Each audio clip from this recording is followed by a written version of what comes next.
Wow! Here we go, lads and lasses. Newcastle United, of course, are stepping closer to our super stadium after news coming out from Craig Hope yesterday in his confidential reports, and of course showing an exclusive picture, of course, of the brand new build. Obviously, there was two pictures, but he wasn't able to show the other one because it was an aerial shot and it gave away too much detail of course, the brand new super stadium plans. But we're finally moving forward on the stadium news, and I've got to say, you know, the blueprints are out, and I'm telling you now, this is the moment we've all been waiting for. Like I say, Craig Hope, of course, dropping it yesterday in his confidential reports, and looking at it, you know, this is a huge moment for our club going forward.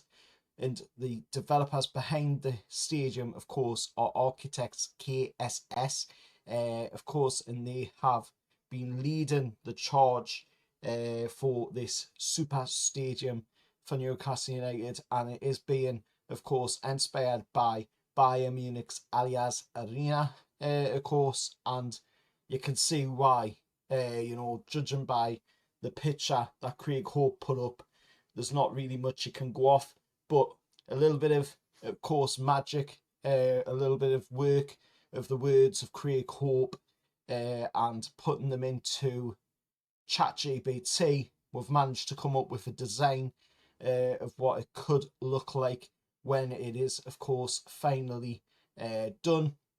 So you will see them images up on screen, of course, of that, and I've got to say it looks absolutely fantastic. There is talk that there is going to be a dedicated halfway line hospitality section. There's going to be a whole bunch of different stuff as well. It's a two-layer from what I'm going off by the sounds of it as well. It's very much inspired by the Allianz Arena, so it does have that bubble wrap style around the outside, which, be honest, is a modern look. It is the way stadiums are designed these days, and I think it would look really nice in Newcastle with that sort of look around it as well, especially in the area where they're talking about putting it just a little bit up from where St James's is. Inside Leazes Park is still the preferred choice by PIF, Brad Miller, and of course David Hopkinson, who are all together working on this move, of course, for the new stadium, and they're leaning more towards a brand new stadium rather than a renovation.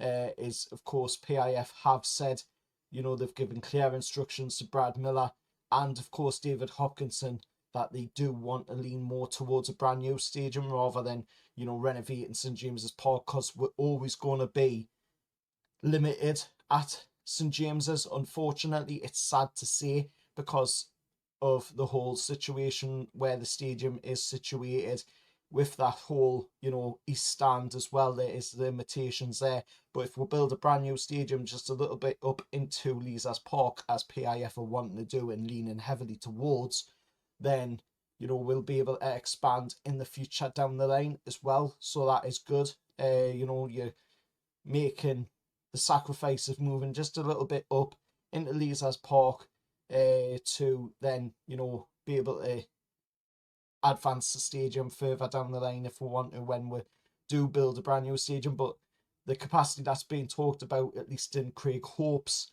article yesterday, was 65,000 plus. So that, to be honest, considering that we're 52,435, I think it is, there or thereabouts on capacity, you know, going to something like a 65,000 plus stadium is going to massively help with on the match day commercial revenue coming in, on the match day income coming in, you know, and especially with that dedicated halfway line hospitality as well, which is what a lot of clubs have got to have these days. You've got to have a hospitality, you've got to have room for the corporate side of things. And I know that sounds soulless, but that is the way the modern game is these days. That is how you get a lot more money coming in on a match day, is from the corporate side of things. And then the added seats of the 65,000 plus, is huge as well, because then that's going to be even more seats for Newcastle fans that are being turned away right now. There's a massive waiting list for a season ticket at St James's Park, and that is nice to see, because we haven't had that, under the previous ownership. We did, before the previous ownership came in, have that, and now we're back to finally having a waiting list for the season tickets. People being turned away from the stadium, of course, for a long time now, because 52,400 odd plus capacity is very limited when you consider the dedication, the heart that is in our fan base. Everybody wants to be inside St James's Park on a match day. Everybody wants to be there for the European nights. Everybody wants to be there for, the cup games. Everybody just wants to be there and witness the atmosphere under the lights at St James's Park, or on a weekend, in the daytime, just going out and having fun with your friends, your family. It's St James's.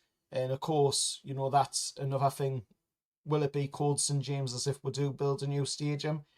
I don't know yet. Would have to probably wait and see. I think it'll probably be maybe some sort of sponsorship name put onto the stadium, which is probably the best way to go about it, because that's, going to be more money coming into the club and allowing forward to spend on the players that we need to be competing at the highest level of the game and be competing in Europe on a consistent basis as well. But to us fans, no matter if it's a brand new stadium or current St James's and renovated, it will always still be St James's Park to us either way.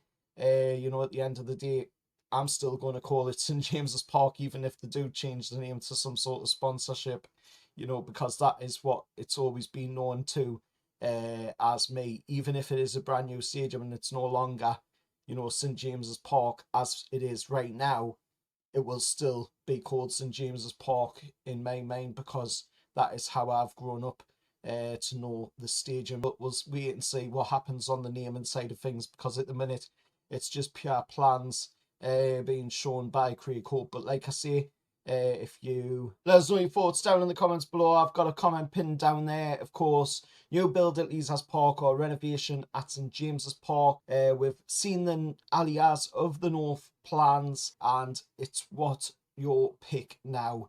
A, build it, 65,000 plus at Allianz Park. The future is now. Or B, renovate, keep the history of St James's at all costs. Reply with the A or a B and tell me why, because I am going to read every one of the comments, and I will be replying to as many as I possibly can down in the comments below as well. But massive news by Craig Hope yesterday, and let us know what your thoughts are on this, of course, going forward. Till next time, hit like, share, subscribe to the channel, and how well, lads.